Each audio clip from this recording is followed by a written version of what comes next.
আসসালামু আলাইকুম ওয়া রাহমাতুল্লাহি ওয়া বারাকাতুহু।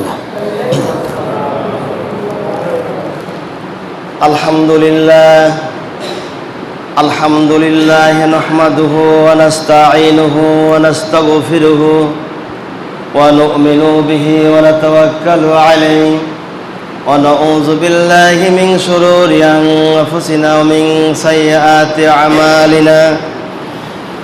من يهده الله فلا مضل له ومن يضلله فلا هادي له ونشهد أن لا إله إلا الله وحده لا شريك له ونشهد أن سيدنا وحبيبنا ومولانا محمدا عبده ورسوله الذي أرسله بالحق بشيرا ونذيرا وداعيا إلى الله بإذنه وسراجا منيرا. فقد قال الله تعالى في كلامه المجيد وفرقانه الحميد: أعوذ بالله من الشيطان الرجيم. بسم الله الرحمن الرحيم. إن الله وملائكته يصلون على النبي يا أيها الذين آمنوا صلوا عليه وسلموا تسليما. اللهم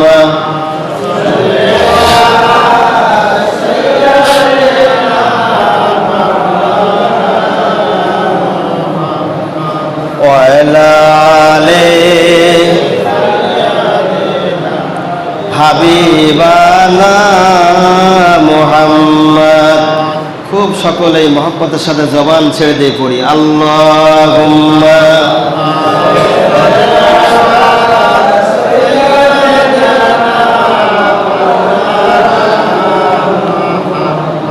وعلى آل سيدنا نبينا بلغ العلا بكماله كشف الدجى بجماله حسنت جميع خصاله صلوا عليه وآله. মহান আল্লাহ সুবহানাহু ওয়া তাআলা যিনি আমাদিগকে পবিত্র কোরআনের কথা শোনার জন্য, বলার জন্য এই প্রখর গরমের মধ্যে সুযোগ করে দিয়েছেন। এই জন্য মহান আল্লাহ রাব্বুল আলামিনের দরবারে আমরা কালেমাতুশ শুকর আদায় করছি, লাখ কোটি শুকরিয়া আদায় করছি, পড়ছি আলহামদুলিল্লাহ। সেই নবীর প্রতি দরুদ ও সালাম, যিনি আশরাফুল আম্বিয়া সাইয়্যিদুল মুরসালিন, যিনি আমাদিগকে দুনিয়ার শান্তি, পরকালের নাজাতের রাস্তা বাতায় দিয়ে মদিনায় মুনওয়ারায় একটু বিশ্রামের জন্য অপেক্ষা আছেন কিয়ামতে। সে নবীর প্রতি দরুদ ও সালাম সকলেই পড়ছি সাল্লাল্লাহু আলাইহি ওয়াসাল্লাম। উপস্থিত হাজিরিন, সময় পাওয়া যায় না কথা বলতে গেলে। সময় কেমনি ঘন্টার পরে ঘন্টা কেটে যায় জানি না, আল্লাহই জানে। মনে হয় যেন কেবল শুরু করলাম, কিন্তু ঘন্টা পার হয়ে কেমনে যায় জানি না। আসলে কোরআনটা হলো একটা দরিয়া। কোরআনটা কি? একটা দরিয়া। এই কোরআনের মধ্যে এত মজা আর এত আল্লাহ পাকের রহমতের কথা আছে, একটি শব্দ বর্ণনা করতে গেলে, তার ব্যাখ্যা করতে গেলে আজীবন ধরে সময় পাওয়া যাবে না। সুবহানাল্লাহ। এই দরিয়াটা এমনই ভাই। আজকের আলোচ্য বিষয় হবে আমার হযরত ইব্রাহিম আলাইহিস সালামের বংশসূত্র থেকে শুরু করে আলোচনা হবে। শেষে গিয়ে কোরবানি সম্পর্কে আমি কিছু আলোচনা করবো আবারও ইনশা আল্লাহ। বলি ইনশা আল্লাহ যেন কবুল করে, বলি আমিন। তার মাঝে একটি কথা আছে, অনেকেই বাবা মাকে অত্যাচার করে, জুলুম করে, নির্যাতন দেয়, মারপিট করে, গালিগালাজ করে, গালমন্দ করে কি করে না? এই বিষয় নিয়ে আমি হয়তোবা আলোচনা করতে পারবো না, আলোচনা সামনে আসবে ইনশাল্লাহ, তখন করব। মুরব্বী কেরাম বলছেন আমাকে এই আলোচনা করার জন্য, আজকে আমার কাছে বলছেন, কিন্তু আমি আসলে এই আলোচনা আজকে করতে পারছি না। আল্লাহ রাব্বুল আলামিন এই পৃথিবীতে আদম নবীনা আলাইহিস সালাতু ওয়াস সালামকে যখন এই পৃথিবীতে পাঠা দেওয়ার পরে মাঝখানে হযরত নূহ আলাইহিস সালাতু ওয়াস সালাম পর্যন্ত অনেক নবীকে আল্লাহ দুনিয়ায় পাঠা দিয়েছেন। তার মধ্যে নূহ আলাইহিস সালাতু ওয়াস সালামের পরে দশম পুরুষের দিক দিয়ে হযরত ইব্রাহিম নবীনা আলাইহিস সালাতু ওয়াস সালামকে আল্লাহ দুনিয়ায় পাঠা দিয়েছেন। সেই প্রসঙ্গে আমি একটি রেওয়াত থেকে নিয়ে এসেছি, কয়েকটা রেওয়াত পাওয়া যায়। তার মধ্যে প্রথম রেওয়াত আমি যেটা নিয়ে এসেছি সেটা হলো এই, হযরত ইব্রাহিম আলাইহিস সালাতু ওয়াস সালাম পিতার নাম ছিল তারেক। পিতার নাম কি ছিল? তারেক। কোরআনের ভাষায় আজর বলা হয়। আজর মানে মূর্তির প্রেমিককে আজর বলা হয়। এজন্য কোরআনের ভাষায় ইব্রাহিম আলাইহিস সালামের পিতার নাম আজর, মানে মূর্তির প্রেমিক। মূর্তির প্রেমিক। ওই ছেলেরা দেন না, প্রেম করে না, ভালোবাসা করে না, ওর ভালোবাসা ছিল মূর্তির সাথে। এই জন্য আল্লাহ কোরআনের ভাষায় বলছে আজর, হে মূর্তির প্রেমিক। আর তার নাম ছিল তারেক। তারেকের পিতার নাম ছিল নাহর। নাহর পিতার নাম ছিল সুরুজ। সুরজের পিতার নাম ছিল রাও। রার পিতার নাম ছিল ফালে। ফালের পিতার নাম ছিল আবের। আবেরের পিতার নাম ছিল হযরত সালেহ আলাইহিস সালাম। আর সালেহ আলাইহিস সালামের পিতার নাম ছিল এরফেক। এরফেকের পিতার নাম ছিল সামের। আর এই সামেরের পিতার নাম হযরত নূহ নবীনা আলাইহিস সালাম। বংশ পর্যায়ক্রমে ইতিহাস এভাবে করে লেখা হয়েছে। তো এখন এই দশম পুরুষ নূহ আলাইহিস সালামের সময়ে মহাপ্লাবন ঘটে। কি ঘটে? প্লাবন ঘটে। এই মহাপ্লাবনের সময়ে তখন আরব থেকে আরবি ভাষা নিয়ে বাদশাহ নমরুদ তখন বাদশার দায়িত্ব পায়নি। প্রতাপশালী একজন মানুষ ছিল, টাকা পয়সা, সয় সম্পত্তি, প্রভাব, শক্তি সামর্থ্য, চাকর বাকর কম ছিল না। আরব থেকে যখন সে উত্থান হলো, জয় জয়কার শুরু করলো বাদশাহ নমরুদ। জয় জয়কার যখন শুরু করলো, তখন এই বাদশাহ নমরুদ এক এক করে মানুষদেরকে আয়ত্তে নিল। দেখবেন প্রতিটা রাষ্ট্রই কম বেশি এরকম আছে, দলের লোকও আছে, দলের বিরুদ্ধে একটা দলও আছে, না নাই? দলও আছে, তার বিরুদ্ধেও আছে। বাদশাহ নমরুদ দল তৈরি করে গঠন করলো, দল সেনাবাহিনী তৈরি করলো। তার মধ্যে এই সেনাবাহিনী নিয়ে বাদশাহ নমরুদ সেনাবাহিনী গঠন করার পরে প্রভাবশালী বাদশাহ নমরুদ তুর্কিস্তানে জয় করলো। শাম সিরিয়া আক্রমণ করার পরে শাম সিরিয়া যখন জয় করে নিজের আয়ত্তে নিয়ে আসলো, এরপরে তুর্কিস্তানে রওনা করলো। তুর্কিস্তান আবার দখল করে ফেললো অল্প সময়ের মধ্যে। ওই যে আমি একটা কথা বললাম পূর্বেই, এই মানুষের উত্থানও আছে পতনও আছে, না নাই? উত্থানও আছে পতনও আছে। বাদশাহ নমরুদ যখন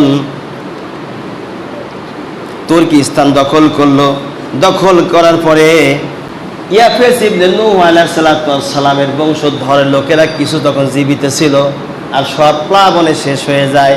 ওদেরকে নিজের আয়ত্তে আনলো, জোর করে জবরদস্তি করে, আমার আয়ত্তে আসো, আমার আইন মানতে হবে, আমি হলাম খোদা, ও নাকি খোদা, ওর আইন মানতে হবে।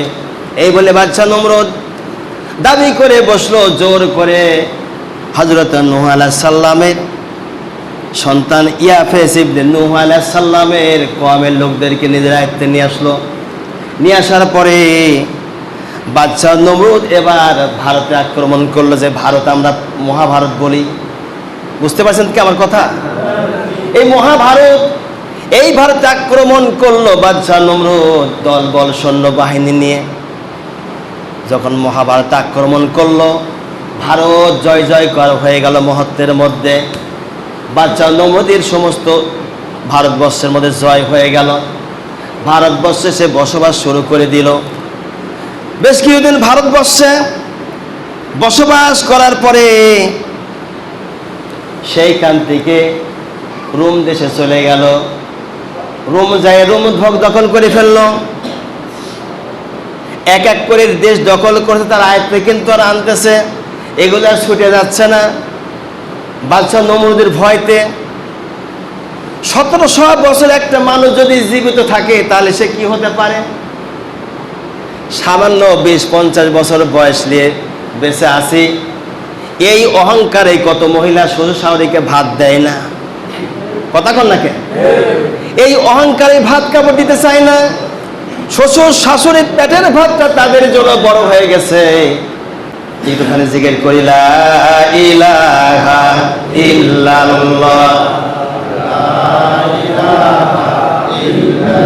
লা ইলাহা ইল্লাল্লাহ, লা ইলাহা লা ইলাহা ইল্লাল্লাহ মুহাম্মাদুর রাসূলুল্লাহ সাল্লাল্লাহু আলাইহি ওয়াসাল্লাম। আমার ভাইরা, তেলাওয়াতকৃত আয়াতের ভিতরে আমি পড়েছি প্রথম নম্বর আয়াতের ভিতরে ওয়াল আসর। আল্লাহ বলছে সময়ের কসম, আসরের কসম করে আমি আল্লাহ বলছি, নিশ্চয় ইন্নাল ইনসানা লাফি খুসর। ইন্না মানে নিশ্চয়, ইনসান মানে মানুষ, লাফি খুসর মানে ক্ষতিগ্রস্তর মধ্যে আছে। প্রশ্ন হলো এই যে মানব জাতি যে ক্ষতিগ্রস্তের মধ্যে রয়েছে, কারা ক্ষতিগ্রস্ত রয়েছে মানব জাতির ভিতরে? একটু বলো দেখি, কোরআন আমি শুনি। কোরআনে কারীম জবাব দিচ্ছেন, আল্লাহর বান্দারা শোনো, ইল্লাল্লাযিনা আমানু,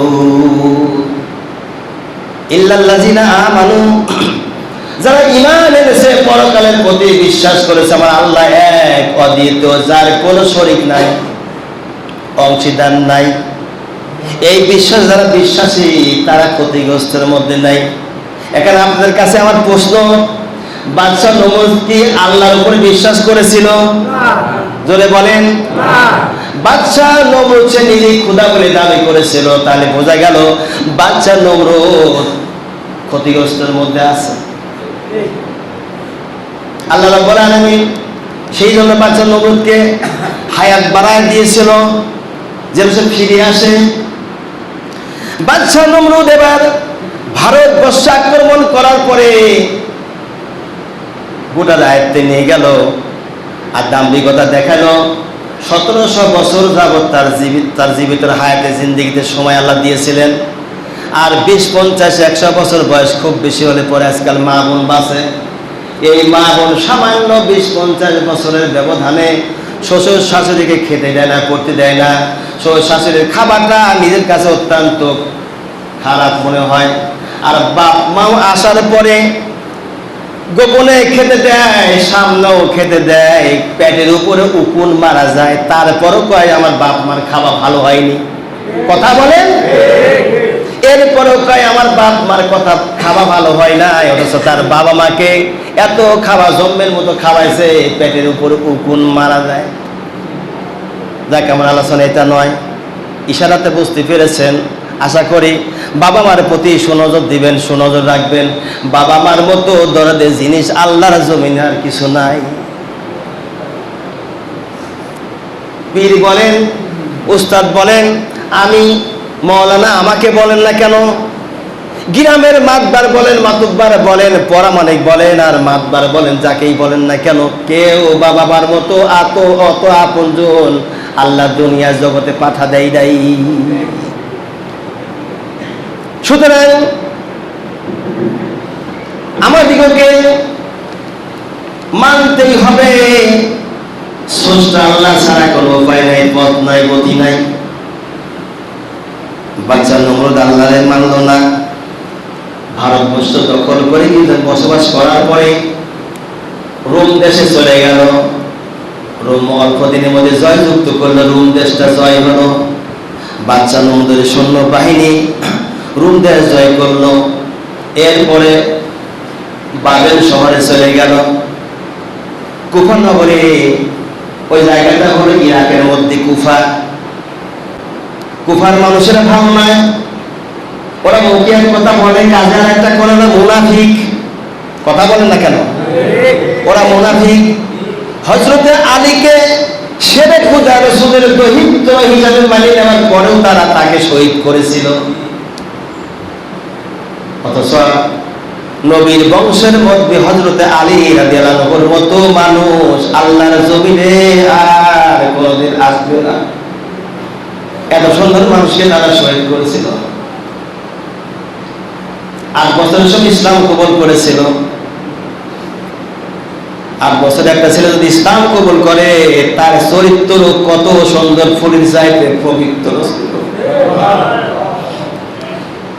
সেই আলীকে তারা মেরে ফেলে দিয়েছিল। এই জন্য কুফার মানুষেরা ভালো নয়, ওরা মুনাফিক। সেই কুফা দখল করলো। ওই কুফায় আশ্রয় নিল বাচ্চা নমরুদ। বেবেলের শহরের নাম হলো কুফা, বর্তমান বলা হয়। এখানে সে বসবাস করলো। বসবাস করার পরে মাঝে মধ্যে ভাবতো, আমার তো একদিন মরণ হবে, তারপরে দখল করবে কে, ভোগ দখল করবে কে, জায়গা বাসা। এই চিন্তা ভাবনা মাঝে মধ্যে করতো। কিন্তু বাদশা নমরুদ কোনো দিনের জন্য আকাশের দিকে এভাবে চাইতো না। তার জীবনে একদিনের জন্য আল্লাহর কাছে কিন্তু সাহায্য চাইনি, আর আকাশের দিকেও একবার এভাবে তাকায়নি যে সব আল্লাহ বলতে এক স্রষ্টা আছে, তাকায়নি। তার ছিল অহংকার, তাকব্বুর। এই অহমিকার কারণে আল্লাহ তার পতন ঘটাইছে। পরে সে কথা আসবে সামনে ইনশাআল্লাহ। বাচ্চা নমরুদ উপরের দিকে চাইনি। লোকদের মুখে শুনেছে স্রষ্টা একজন আছে, তিনি হলেন আসমানে আছেন। বাচ্চা নমরুদ বলে, আমি হলাম স্রষ্টা, রব্বুল বালাদ, শহরের খোদা আমি। আমার চাইতে আমার বড় খোদা কিটা দেখে ছাড়ব? ওই যে বললাম না, ইল্লাল্লাযিনা আমানু, ও ঈমান আনেনি আল্লাহর প্রতি। যার কারণে আল্লাহকে মানার জন্য কিভাবে যাবে? তখন তো আর উড়োজাহাজ ছিল না, বিমান ছিল না, তখন তো আর হেলিকপ্টার ছিল না যে হেলিকপ্টারে চড়ে বাচ্চা নমরুদ আল্লাহরে মারতে যাবে। যে হেলিকপ্টারে চড়ে আজকে ইরানের প্রেসিডেন্ট ইব্রাহিম রাইসিকে কায়দা কৌশল করে তাকে শহীদ করা হলো। বিশ্বাস না করেন, এই মেম্বারে বসে বলে গেলাম, এই চেয়ারে বসে আমি বলে যাচ্ছি, এই একদিন না একদিন এই কথা বের হবেই হবে হবে। কেননা ইসরায়েলের বিপক্ষে যখন তিনি গর্জন দিয়েছেন, সেই সময় তার বিরোধী দল এনটি গ্রুপ যারা ছিল, তার বিরোধী দলগুলো বিপক্ষে কাফেরদের সঙ্গে হাতে হাত মিলিয়ে যেভাবে হোক রিমোটের মাধ্যমে হলে পরেও হেলিকপ্টারটি 2টা বেঁচে গেল। ওইটা ধ্বংস হলো। কারণটা কি? কথা বলেন না কেন? কারণ একটাই, মুসলমানদের বড় বড় মাথা যেগুলো, ওদেরকে ধ্বংস করার জন্য ইহুদি নাসারা বৌদ্ধ খ্রিস্টানরা ওরা হলো পেতে আছে। বাংলাদেশের একজন ছিল সবচাইতে জ্ঞানী মানুষ, আমি মনে করি সেটা হলো শেখ মুজিবুর রহমান। অত্যন্ত জ্ঞানী মানুষ ছিলেন, কথা বলে না কেন?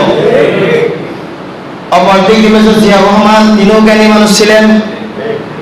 পরবর্তী আল্লামা দেলোয়ার হোসেন সাঈদী, তিনিও কম জ্ঞানী ছিলেন না, তামাম পৃথিবীর একজন মুফাসসির ছিলেন। কোরআনের পাখি বলে ডাক দিলেই তাকে সম্বোধন করা হয়, কথা বলেন। সুতরাং এই সমস্ত মানুষদেরকে কারা মানছে, কারা এগুলোকে ধরতেছে, একটু ব্রেন খাটাইয়ে দেখবেন। মূল মগজ দিচ্ছে যারা 10 লাখ মুসলমানের কাছে, ওরা হলো কাফের মুশরিকেরা। আর এই 10 লাখ মুসলমানের কাছে যারা থাকে তারা হলো একমাত্র রাম আর বামপন্থী। বন্ধুগণ ভাইরা, ইব্রাহিম রাইসিকে মারা হলো এভাবে করে ষড়যন্ত্র করে। যে ইব্রাহিম রাইসির বক্তৃতায় হুঙ্কারে ইসরায়েলের রাতের ঘুম হারাম হয়ে গেছিল। এর ইতিহাস জানবেন অল্প দিনের মধ্যে ইনশাআল্লাহ। আমার এই আলোচনা নয়, আমি আলোচনাটা এই জন্য এক্সাম্পল স্বরূপ একটু কথা না বলে না, তাই বললাম বোঝানোর জন্য। বাদশাহ নমরুদ নিজের অহংকার তাকব্বুরের জন্য সে যখন কুফা নগরীতে বসবাস করলো, আকাশ মানে চায় না, আকাশ মানে যাবে হেলিকপ্টার কোথায় পাবে, বিমান কোথায় পাবে। শয়তান এসে পরামর্শ দিল, আপনি বিমানের জন্য টেনশন ভোগ করতেছেন, বিমানের জন্য টেনশন ভোগ করতে হবে না। মুরব্বীদের কাছে আমার একটা প্রশ্ন, মুরব্বীরা ভালো করে জোরে সোরে বলবেন, যুবকদেরকেও প্রশ্ন করব। মুরব্বীদেরকে বলি, মুরব্বীরা আগে, আজ থেকে 30-35 বছর আগে কথা বলছি, কমপক্ষে 30 বছর থেকে 40 বছর আগে কথা বলতেছি। ওই সময় যখন ছেলে মেয়ের বিয়ে হতো, ওই বিয়েতে পালকি বেশিরভাগ যাইতো কি যাইতো না? জোরে বলেন। পালকির বিয়ে হতো। যুবকেরা তোমরা কি দেখেছো এটা? জোরে। যুবকেরা দেখি নাই, ও জানবে কি করে? তাহলে আজ শোনো। বাচ্চা মোহাম্মদ চিন্তা করলো, আকাশ পানে যেতে গেলে পরে আমার তো একটা কিছু দরকার, কেমনি করে আমি আকাশ পানে যাব? এক একটা ইতিহাসের মধ্যে এক এক রকম ঘটনা উল্লেখ করেছেন। সব ইতিহাস এক জায়গায় কিন্তু পাবেন না, পাবেন বিভিন্ন খান থেকে সংগ্রহ করে এই ছোট্ট ব্রেনে নিয়ে আসি আমি, এরপরে বর্ণনা করি। বাচ্চা নমরুদ এবার শয়তান তাকে ধোঁকা দিয়ে বললো, এভাবে করে কাজ করে, কিভাবে কাজ করে? পালকি তৈরি করো, পালকির 4টে ঠ্যাং বানাও, স্ট্যান্ড বানাও, স্ট্যান্ডের সঙ্গে গোস্ত ঝুলাই রাখো। কি ঝুলা রাখো? গোস্ত। কি? পালকির স্ট্যান্ড বানালো, স্ট্যান্ডের উপরে গোস্ত ঝুলায় রেখে দেওয়া হলো। ভাই কথা বলতে গেলে অনেক কথা এসে যায়, না হলে আপনারা বুঝবেন না। প্রাইমারি স্কুলে, মাদ্রাসাতে পতাকা উড়াই দেওয়া হয়, বাসের সঙ্গে পতাকা। আপনার সেখানে কিন্তু দড়ি টানায় দেওয়া হয়। দড়ি যখন দিয়ে এভাবে আস্তে করে গোছায়, তখন এক সাইডে উপরে উঠে যায় দড়ি পতাকা সহকারে। আবার যখন ইচ্ছা করে নিচে নামাবো, তখন আবার দড়ি নিচে দিক টান দিলে পতাকা হাতে আসে। মনে রাখবেন এই কথাটা, উদাহরণ কেন দিলাম সামনে আসবে। বাদশাহ নমরুদ এবার চিন্তা করলাম, গোস্তের টুকরা রাখলাম আমি পালকির উপরে স্ট্যান্ডের সঙ্গে ঝুলাইয়ে, আর ক্ষুধার্ত শকুন নিয়ে আসো। শকুন ছিলেন কি? সবাই ছিলেন তো? মাশাআল্লাহ। তাহলে এবার ওয়াজ করে মজা হবে, তাহলে ওয়াজ করে মজা হবে না। দেখছেন তো, মুরগিকে দেখেছি। এই শকুন বড় বড় শকুন, এখনকার মতো ছোট শকুন নয়, ও তো খাবারই পায় না, তার বড় হবে কেমনি করে? আগে দেখেছি বড় বড় শকুন, ছাগলের মতো বড় বড় শকুন আসতো, এখন তো তা নাই। আমার বাড়ির পাশ থেকে মহিষের যখন নারী ভরে ফেলে দিয়ে যায়, আগে তো মহিষের নারী ভরে খেত না, নারী ভরে ফেলে দিয়ে যায়, প্রতিবেশীরা নারী ভরে সরিয়ে আনে। আমার আব্বা বলতো তখন, বাবা ওই দেখো মানুষ শকুন হয়ে গেছে, শকুন আর দেশে থাকবে না, চলে যাবে। আসলে এখন দেখি যে আমার আব্বার কথা মিলে যায়, শকুনার দেশে নেই, চলে গেছে, খাবারই তো দেয় না, মানুষই শকুনের খাবার খাচ্ছে, কথা বলেন। সুতরাং বাচ্চা নমরুদ যখন শকুনের খাবারটা ক্ষুধার্ত শকুন নিয়ে এসে দিল, আর উপরে স্ট্যান্ডের উপরে গোস্ত রেখে দিল, দেওয়ার পরে বাচ্চা নমরুদ বসলো। কোথায় বসলো? পালকির মধ্যে। কোথায় বসলো? মাশাআল্লাহ, কথা জবাব না দিলে কিন্তু আলোচনা মজা লাগবে না। পালকির উপরে বসলো, বসার পরে ক্ষুধার্ত শকুন নিচের পায়েতে বাঁধলো, ওই 4টে পায়ে বলছি না, নিচের পায়েতে বাঁধলো। বাঁধার পরে শকুন এবার এভাবে করে দিচ্ছে, ক্ষুধার যন্ত্রণায় গোস্ত ধরতে যায়। গোস্ত যখন ধরতে যাবে, বাচ্চা নমরুদ একটা তীর হাতে নিল। আমি আকাশের স্রষ্টাকে আমি তীর মারি ফেলবো আজকে। বাচ্চা নমরুদ হাতে তিনি যখন রওনা করেছে, শকুন এবার গোস্ত খাওয়ার জন্য উড়ল দিয়েছে, আস্তে আস্তে উপরের দিকে যাইতেছে। যাওয়ার পরে যখন আকাশ পানে তার মনে হলো, তখন তীর নিক্ষেপ করে। আল্লাহ বলে, এত কষ্ট করে সময় ব্যয় করে কাঠ করে পোড়ায় পরামর্শ নিয়ে আসছে আমার কাছে মারার জন্য, কে আছো? একটু পিঠে রক্ত কে দিবে বলো? মাছ বলছে, আল্লাহ আমি দিব। সুবহানাল্লাহ। মাছ বলতেছে, রব্বুল আলামিন আমি তার রক্ত দিব। মাছ পিঠটা গায়ে দিল, দেওয়ার পরে রক্ত নিল, একটুক্ষণ রক্ত যখন তার তীরের মাথায় লেগে গেল, আল্লাহ বলেন, কোন হয়ে যাক তীর রে, নমরুদের হাতে যায় ধরা দে। নমরুদ হাতে তীর নিয়ে এই যে উপরের স্রষ্টাকে আমি মেরে ফেলে দিয়েছি। দুনিয়াতে আসলো, এবার দুনিয়া আসবে কি করে? ওই গোস্তের টুকরাটা, ওই যে বললাম স্কুল মাদ্রাসায় যে দড়ি টানাইয়া পতাকা উপরের দিকে যে আবার নিচের দিকেও নামায়, ওই রকম দড়ি সিস্টেম করলো বাচ্চা নমরুদ উঠার সময়ে, আকাশ প্রাণে যাবার সময়ে। ওই দড়ি যখন নিচের দিকে টান দেয়, তখন গোস্ত টুকরা নিচের দিকে ঝুলে যায়। এই সময় শকুন আস্তে আস্তে ওই গোস্ত টুকরা খাবার জন্য নিচের দিকে নামে, এভাবে করে নিচে নেমে আসে, লোকদেরকে বলে, দেখো গোস্ত টুকরা দিয়ে আমি শকুন নিয়ে উপরে গেছি, নিচে নামেছি, এই যে তীরের মাথায় রক্ত দেখছো, আকাশ পানে যে খোদা, তারা আমি হত্যা করেছি। সবাই বলেন নাউজুবিল্লাহ। আস্তে কোন সুবহানাল্লাহ। সুবহানাল্লাহ বলেন নাকি?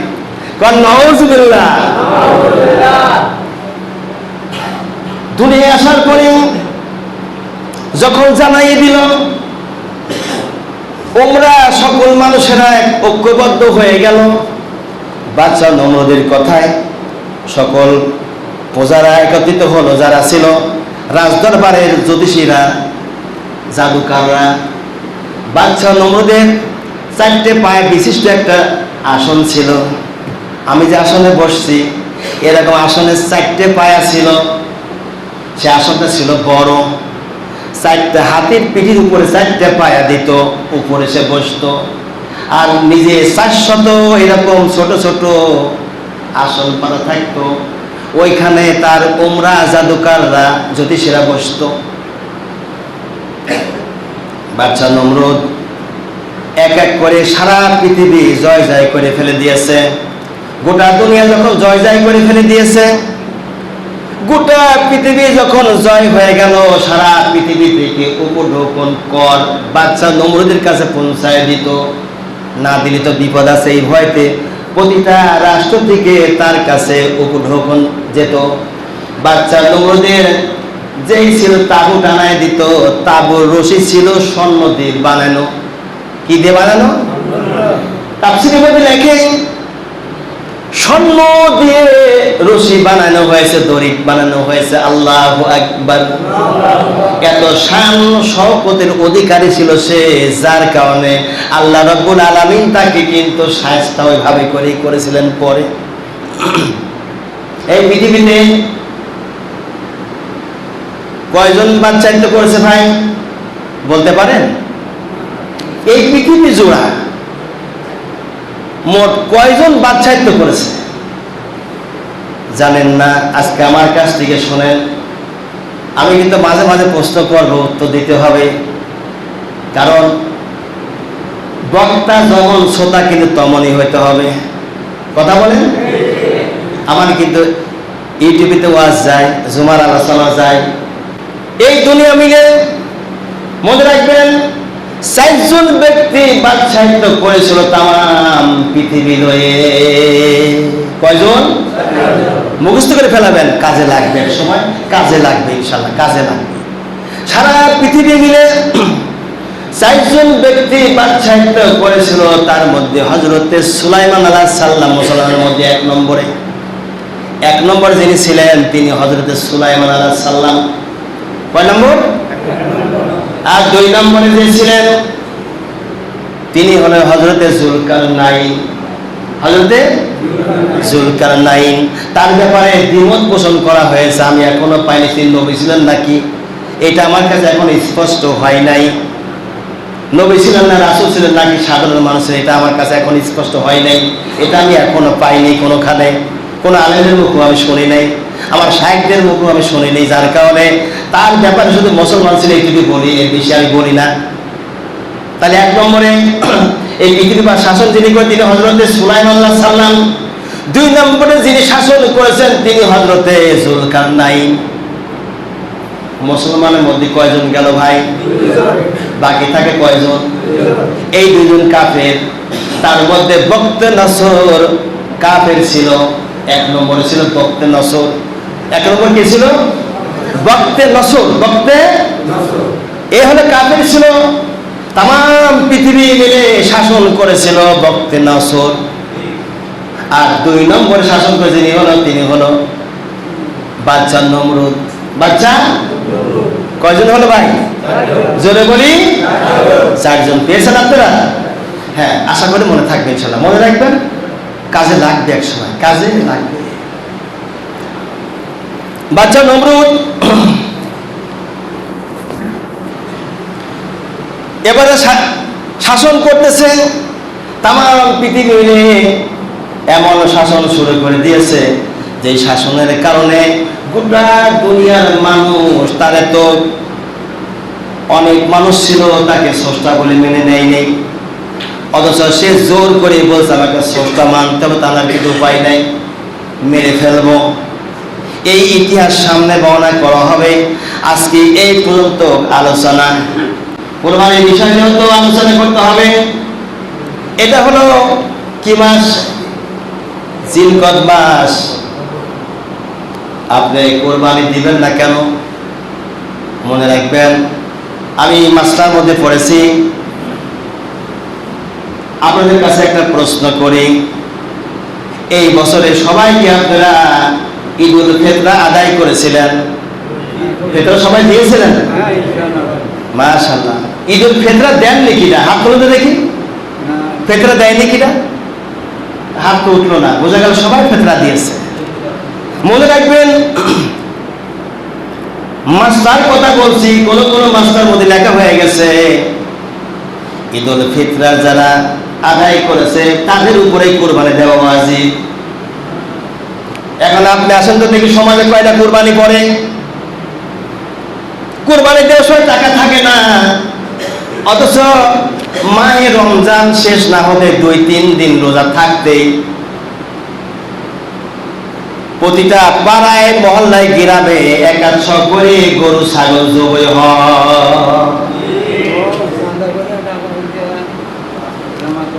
অথচ সমিতি করে টাকা জমায়ে গরু ছাগল জবাই করার জন্য ঈদুল ফিতরের দিন তো আসে নাই ভাই।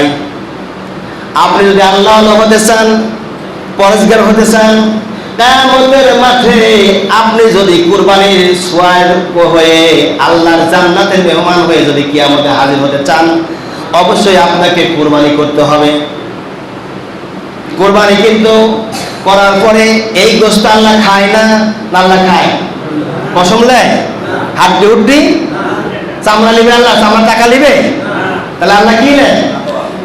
আল্লাহ রাব্বুল আলামিন বলেন, বান্দার অন্তরের মধ্যে একটা ভয় আছে, ভীতি আছে, তাকে অবলম্বনকারী এক বান্দার ভিতরে আমি আল্লাহ পয়দা করে দিয়েছি। আমার ভয় ভীতি নিয়ে যারা কোরবানি করবে, কিয়ামতের মাঠে আমি আল্লাহ রাব্বুল আলামিন ওই বান্দার জন্য সলিহিন মুত্তাকি বান্দা হিসেবে আল্লাহ মঞ্জুর করে নিব। আমি আল্লাহ, আমার কাছে গোশত আসে না, খুর চামড়া কোনো কিছু হাড্ডি মুড়ে আসে না, আমার কাছে আসে শুধুমাত্র বান্দা যখন বিসমিল্লাহ আল্লাহু আকবার বলে যখন জবাই করবে, আমার নাম নিয়ে প্রথম ফোঁটা রক্ত যখন বের হবে, ওইটাই আমি বান্দা দেখতে চাই, অন্য কিছু দেখতে চাই না। এখন আসুন তো দেখি, কোরবানি আমরা কয়জন দিই? কোরবানি দেওয়ার কয়জন না শীতকাল কেন? মনে করতে হবে আপনি কোটিপতি, আপনার অনেক টাকা পয়সা রয়েছে। আমি এটা বলতে চাই না, আপনি নিজের বিবেককে প্রশ্ন করেন, এই মহল্লায় সম্পদশালী কয়জন আছেন আর কয়জন গরিব আছেন, মধ্যপন্থ কয়জন আছেন, বিবেচনা করে কোরবানি করবেন। কেন না, আপনি ধনী মানুষ, আপনার উপর একটা কোরবানি একাই দেওয়া আল্লাহ রাব্বুল আলামিন বিধান করে দিয়েছেন। এই জন্য বিধান হয়েছে কুরবানির গোশত কয় অংশ ভাগ করা হয়? হ্যাঁ, 3 ভাগ। মাশাআল্লাহ, এটা আপনি সবই জানেন, দেখেছি ওয়াজ তো আপনারা জানেন। দেখি 3 ভাগ করা হয়। 1 ভাগ নিজের জন্য, আর 1 ভাগ আত্মস্বজনের জন্য, আর 1 ভাগ হলো এতিম গরিব মিসকিনদের জন্য। তাহলে এখন আপনাকে আল্লাহ পাক সম্পদ দিয়েছেন, টাকা পয়সা দিয়েছেন, আপনি নিজের সয় সম্পত্তি টাকা পয়সা আপনি কুক্ষাঘাত করবেন বা কৃপণতা করবেন, আর গরিব মানুষ মিসকিন মানুষেরা একটা বছর পরে একটু গোশত পাবে না, তা তো হতে পারে না। মনে রাখবেন, ইব্রাহিম আলাইহিস সালামকে রব্বুল আলামিন নির্দেশ দিয়েছেন, হে আমার বন্ধু, সবচেয়ে উত্তম জিনিস কুরবানি দেন। দুম্বা দিলে কোনো কবুল হয়নি। হে নবী, আপনার প্রিয় বস্তু কুরবানি দেন। প্রিয় বস্তু বলতে মাথার মগজা নিয়ে আসলো। প্রিয় বস্তু মানে আমার সন্তান। 90 বছর পরে আমার ছেলে হয়েছে। আল্লাহু আকবার, জোরে বলেন। 90 বছর পরে আমার ছেলে হয়েছে, একে আমি এত ভালোবাসি, এর মতো ভালোবাসা আমি আমার নিজেকেও দেই নাই। সুতরাং আমার এই ছেলেকে কুরবানি করার কথা আমার আল্লাহ বলেছেন। এই আলোচনা আজকে করবো না, আমার সময় নাই, সামনে দেখবো না।